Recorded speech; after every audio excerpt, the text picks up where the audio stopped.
Hi, everyone. We are the VDC team for BYU Idaho, and we are going to be talking to you guys a little bit about the Las Vegas Project Site Logistics Plan.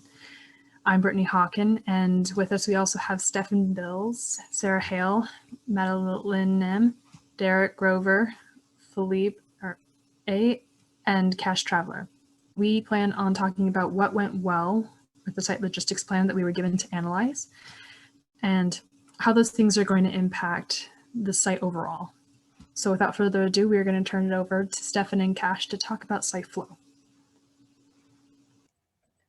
Thanks, Brittany. One major thing we ran into with this site is the size. It's very small, and focusing on the vehicle routes is something that allowed us to be able to increase the workflow on this site and on this project.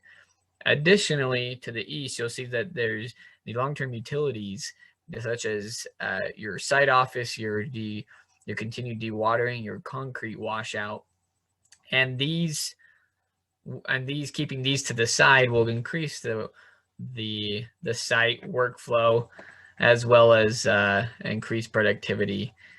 Continuing on, you'll see an example of truck routes or vehicle routes and how essential those can be in such small corridors and alleys. And I'll turn the time now over to Cash for him to discuss Plan B and its increased accessibility. Perfect. Thank you so much, Stefan. Just as Stefan has said, one of the main challenges that we ran into was the size and the coordination of everything going into this small job site. And so an additional alternative plan known as Plan B has been given.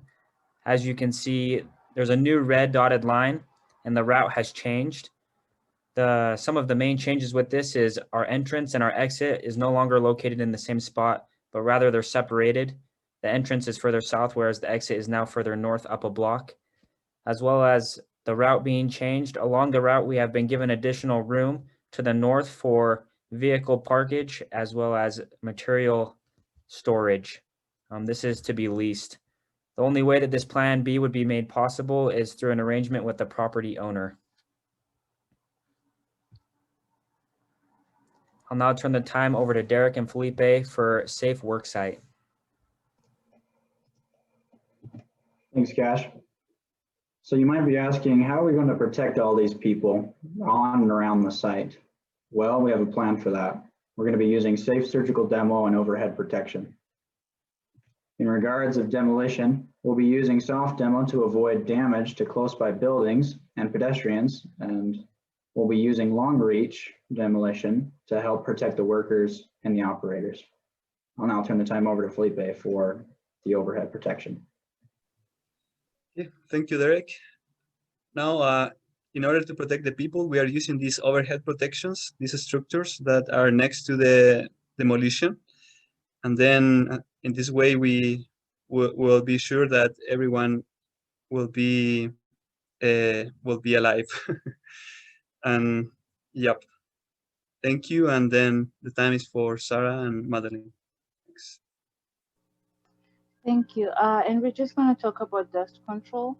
And just as Felipe said about overhead protection, it not only protects people from the debris, but also from dust particles that come from the site.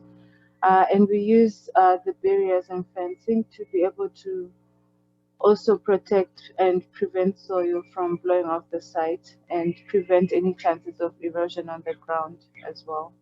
And the barriers are installed at right angles to prevailing winds. I'll turn over the time to Madeline to talk about misted water.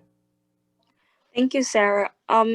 The use of water is among the most efficient way of dust control. With the presence of a dewatering reclamation truck, this is enabled and the dust particles are most likely to settle in the construction site. It is very important to note that excessive use of water on the construction site for the purpose of dust control can actually cause erosion and surface runoff. I'd like to turn over the time to Brittany now. Thanks, Madeline.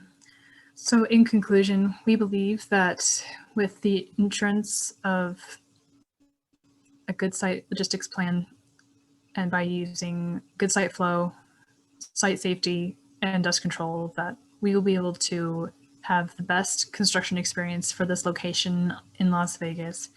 And without further ado, if there's nothing else, we are going to turn it over to you guys for any questions you have for us. So thank you for your time.